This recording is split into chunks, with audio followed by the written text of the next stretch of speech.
AOH with some podcasts coming your way. I've been working on a few things, but I went and decompressed. I just enjoyed the relief of knowing that while we will still have to listen to the circus sideshow of those who defend LeBron James, at least we don't have to suffer through seeing him on the court anymore. Now, this episode isn't one of the more important ones, but I just wanted to spit it out there really quick because I don't think I've heard anyone present this particular angle of the Bronny playing in the NBA with his dad story. I just heard Stephen A. Smith talking about Bronny and LeBron. Why was I listening to Stephen A? It just came on. Don't hold it against me. Don't judge me. I know he's a fool. But as he's talking about how LeBron has said for years he wants to play with his son and, it's going to be, I guess from the promotional standpoint of things or his legacy, like, oh my God, the first person to play with his son in the NBA. But the damage that it's been doing to Bronny, the pressure that it puts on Bronny, the way that LeBron is like trying to hold the Lakers hostage in order to draft Bronny, the idea that Bronny should skip some development time and come into the NBA, the fact that some teams might actually draft Bronny to try and use that to bring LeBron over to their team. And it was at that point I realized, wait a minute. Why does LeBron have to play with his son? Wouldn't his son being in the NBA at the same time as him be crazy enough? If you're trying to go into the history books as the first father and son thing, well, the fact that you'd be the first father whose son played in the NBA at the same time that he did would be pretty crazy too. You guys could compete against each other, and that's a story too. The story doesn't have to be that you played together on the same team. I don't feel like that's even been mentioned. I don't think that's come up in a conversation. That would help eliminate this noise about Bronny not deserving to be in the NBA, about LeBron, pulling pieces, holding the Lakers hostage, etc. If he just let Bronny enter or get drafted naturally.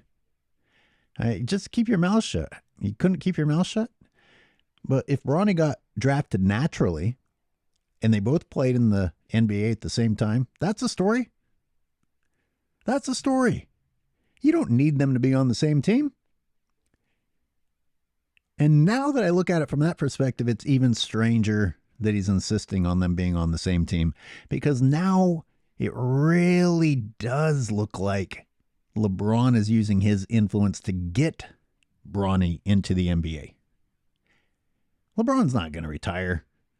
Why would he? As long as he gets to exist in a world where his teammates do all the hard work and then throw him the outlet pass so that he can add 2 more points with an uncontested dunk to his scoring title while getting the praise of being great, when really what he's doing is reaping the rewards of his teammates making him look good, as long as the NBA is going to allow him to take 5 steps to get to the rim, as long as the NBA is going to allow him to commit offensive fouls and send him to the free throw line, he can keep adding to that scoring title. Why would he retire? He gets the praise while everyone else makes him look good. So let's say Bronny played another year at USC or wherever and developed and then goes into the NBA. You still have the opportunity to both be in the NBA at the same time. Or the other way of looking at it is, if Bronny is indeed worthy of being drafted right now, again, let it be natural. You don't need to have him on your team. And don't let a team who does draft him try to lure you over. Keep it separated. If you don't want his history, the rest of his career, to be tarnished by, LeBron got him in, then don't be involved. Clearly, you are using your position to get him in. Otherwise, none of this would be necessary. And then Stephen A. said something. He thought he had a good point. He was like, no one's going to be there to protect him in the NBA. They're going to come at Bronny. I don't know, man. I mean, you don't think that LeBron's influence extends to his son? We already see that people have to keep their mouths shut about LeBron James. We already see that no one's allowed to touch LeBron James. Everyone has to backpedal out of his way when he wants to bulldoze to the rim, and then he still complains if people are anywhere near him. I mean, there's already a special set of rules in existence when it comes to LeBron James. So why would it be far-fetched to think that another special set of rules is added? It's all about what LeBron wants. And if the LeBron empire says, you better not fucking shut down my son, then those same people that were willing to keep their mouths shut and not play defense regarding LeBron Sr. are sure as hell going to do it for LeBron Jr. Sure, it sounds far-fetched, but what's happening right now is far-fetched. We already have proof that things that are ridiculous and should not be taking place are taking place. So how is it that you're going to draw the line right here about when the NBA is going to finally stop pulling strings for the LeBron James franchise? Stephen A's exact words were, they are going to come at Bronny, and they're going to say to him, Daddy's not here to protect you anymore. Well, if they're on the same team, he's going to be right there to protect them. Look at LeBron's behavior and his antics. Look at his uncalled technicals, everything he's allowed to complain about. That's going to be extended toward his son. Don't tell me LeBron can't protect Bronny in the NBA, especially if they're there on the same team. LeBron gets special treatment. If LeBron James is there complaining every play to protect his son, and he continues to be allowed to get away with his tantrums and his uncalled technicals, except now he's doing it for the sake of his son, because look, he did it for his team.